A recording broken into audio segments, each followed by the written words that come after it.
Right. And so this is the mystical way. And yeah, there's a relationship between what I said and the mystical way, right? Like you start with the tribe, you know, you have let's say traditions and things like that. And then uh, you know, you go through, again, this is still a tribe. And then 40th gate is the gate of aloneness. So you need really some space in order to do this process. You can't if you're always involved with people and trying to take care of them. Like you need some aloneness. The 51st gate is activated here because this is actually the chart for the day. So all these gates are active right now. Um, and so this is about shock. So really, there's a lot of shock going on. I mean, for about 6 months, which was this part of this process, I was involved with a manifester with the gate of shock and this channel of initiation, and she really shocked me again and again and again and again and again. It was really intense and I would say kind of crazy. And at the same time, I needed that to break the construct of that life that was a prison for me and that I wasn't even aware that it was. So, you know, this shock can really bring in awareness, information that you were protecting yourself against. You know, we have these barriers. And so, yeah, it can be really intense. But it's a part of this. Like you need to get through the shock to get to the end of this mystical way in which then you live as yourself, basically. Um, yeah. And all right. So the gate of shock is there right now. So there is this possibility of, you know, getting shocked and getting initiated in that way for everyone because it's in the program. So I can quickly go through this. These are a bunch of techniques to get to that transition if you want. So first, purity of intent.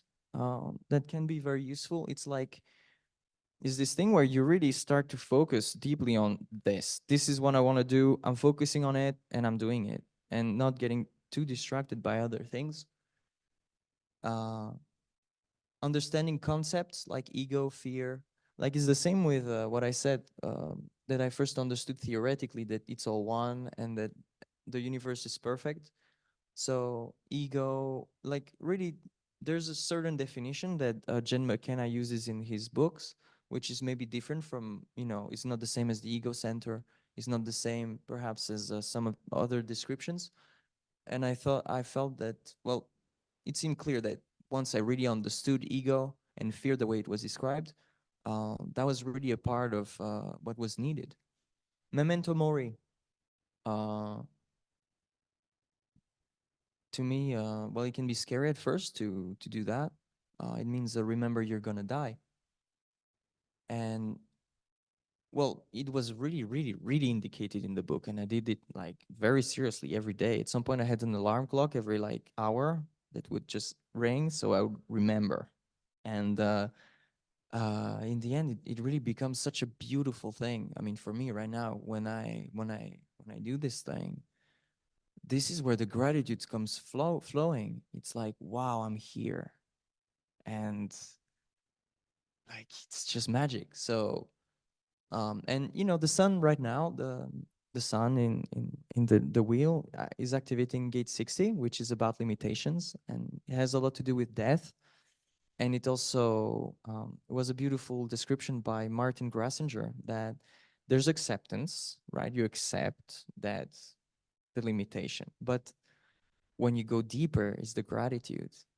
Is you know, so yeah, um, it can really come from there.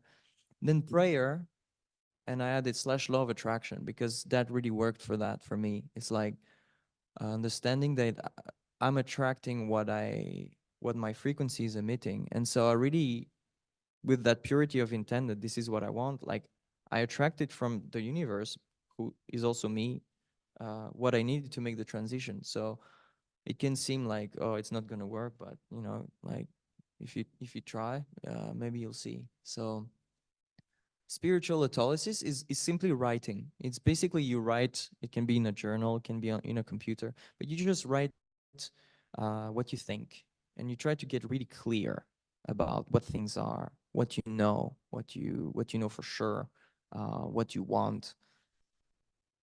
I'm kind of like, the term is actually more tight than what I'm saying, but this, what I describe with what I want and getting clear on thoughts, is really what I did, and it was a big part of it as well.